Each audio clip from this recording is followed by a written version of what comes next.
14ஆம் அதிகாரம். இக்கோனியா பட்டணத்திலே அவர்கள் இருவரும் யூதருடைய ஜெப ஆலயத்தில் பிரவேசித்து, யூதரிலும் கிரேக்கரிலும் திரளான ஜனங்கள் விசுவாசிக்கத்தக்கதாக பிரசங்கித்தார்கள். விசுவாசியாத யூதர்கள் சகோதரருக்கு விரோதமாக புற ஜாதியாருடைய மனதை எழுப்பிவிட்டு பகையுண்டாக்கினார்கள்.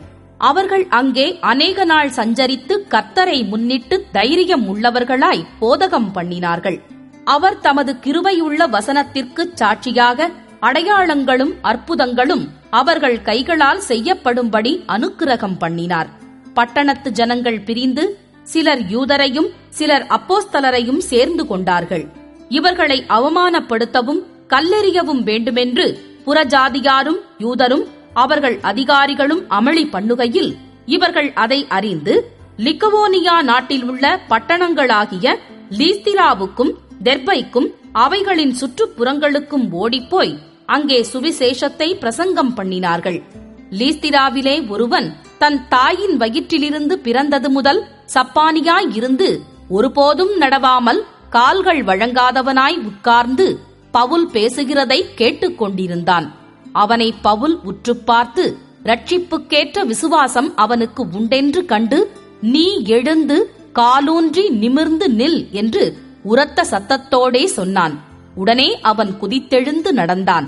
பவுல் செய்ததை ஜனங்கள் கண்டு, தேவர்கள் மனுஷரூபம் எடுத்து நம்மிடத்தில் இறங்கி வந்திருக்கிறார்கள் என்று லிகவோனியா பாஷையிலே சத்தமிட்டுச் சொல்லி பர்னபாவை யூப்பித்தர் என்றும், பவுல் பிரசங்கத்தை நடத்தினவனானபடியினால் அவனை மெர்க்கூரி என்றும் சொன்னார்கள். அல்லாமலும் பட்டணத்துக்கு முன்னே இருந்த யூப்பித்தருடைய கோவில் பூஜாசாரி எருதுகளையும் பூமாலைகளையும் வாசலண்டையிலே கொண்டு வந்து ஜனங்களோடே கூட அவர்களுக்கு பலியிட மனதாயிருந்தான். அப்போஸ்தலராகிய பர்னபாவும் பவுலும் அதை கேட்ட பொழுது தங்கள் வஸ்திரங்களை கிழித்துக் கொண்டு கூட்டத்துக்குள்ளே ஓடி உரத்த சத்தமாய், மனுஷரே, ஏன் இப்படிச் செய்கிறீர்கள்? நாங்களும் உங்களைப் போல பாடுள்ள மனுஷர்தானே. நீங்கள் இந்த வீணான தேவர்களை விட்டு வானத்தையும் பூமியையும் சமுத்திரத்தையும் அவைகளிலுள்ள யாவற்றையும் உண்டாக்கின ஜீவனுள்ள தேவனிடத்திற்கு திரும்ப வேண்டுமென்று உங்களுக்கு பிரசங்கிக்கிறோம். சென்ற காலங்களில் அவர் சகல ஜனங்களையும் தங்கள் தங்கள் வழிகளிலே நடக்க விட்டிருந்தும், அவர் நன்மை செய்து வந்து வானத்திலிருந்து மழைகளையும் செழிப்புள்ள காலங்களையும் நமக்கு தந்து ஆகாரத்தினாலும் சந்தோஷத்தினாலும் நம்முடைய இருதயங்களை நிரப்பி, இவ்விதமாய் அவர் தம்மை குறித்து சாட்சி விளங்க பண்ணாதிருந்ததில்லை என்றார்கள். இப்படி அவர்கள் சொல்லியும் தங்களுக்கு ஜனங்கள் பலியிடாதபடிக்கு அவர்களை அமர்த்துகிறது அரிதாயிருந்தது.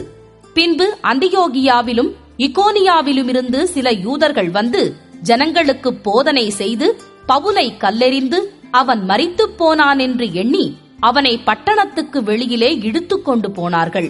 சீஷர்கள் அவனை சூழ்ந்து நிற்கையில் அவன் எழுந்து பட்டணத்திற்குள் பிரவேசித்தான். மறுநாளில் பர்னபாவுடனே கூட தெர்பைக்கு புறப்பட்டு போனான். அந்த பட்டணத்தில் அவர்கள் சுவிசேஷத்தை பிரசங்கித்து அநேகரே சீஷராக்கின பின்பு லீஸ்திராவுக்கும் இக்கோனியாவுக்கும் அந்தியோகியாவுக்கும் திரும்பி வந்து சீஷருடைய மனதை திடப்படுத்தி விசுவாசத்திலே நிலைத்திருக்கும்படி அவர்களுக்கு புத்தி சொல்லி, நாம் அநேக உபத்திரவங்களின் வழியாய் தேவனுடைய ராஜ்யத்தில் பிரவேசிக்க வேண்டுமென்று சொன்னார்கள். அல்லாமலும் அந்தந்த சபைகளில் அவர்களுக்கு மூப்பர்களை ஏற்படுத்தி வைத்து உபவாசித்து ஜெபம் பண்ணி அவர்கள் விசுவாசித்து பற்றிக்கொண்ட கர்த்தருக்கு அவர்களை ஒப்புவித்தார்கள். பின்பு பிசீதியா நாட்டை கடந்து பம்பிலியா நாட்டிற்கு வந்து பெர்கே ஊரில் வசனத்தை பிரசங்கித்து அத்தலியா பட்டணத்திற்கு போனார்கள். அங்கே கப்பல் ஏறி தாங்கள் நிறைவேற்றின கிரியைக்காக தேவனுடைய கிருபைக்கு ஒப்புவிக்கப்பட்டு புறப்பட்டு அந்தியோகியாவுக்கு வந்தார்கள். அவர்கள் அங்கே சேர்ந்த பொழுது சபையை கூடி வரச் செய்து தேவன் தங்களைக் கொண்டு செய்தவைகளையும் அவர் புறஜாதிகளுக்கு விசுவாசத்தின் கதவை திறந்ததையும் அறிவித்து அங்கே சீஷருடனே கூட அநேக நாள் சஞ்சரித்திருந்தார்கள்.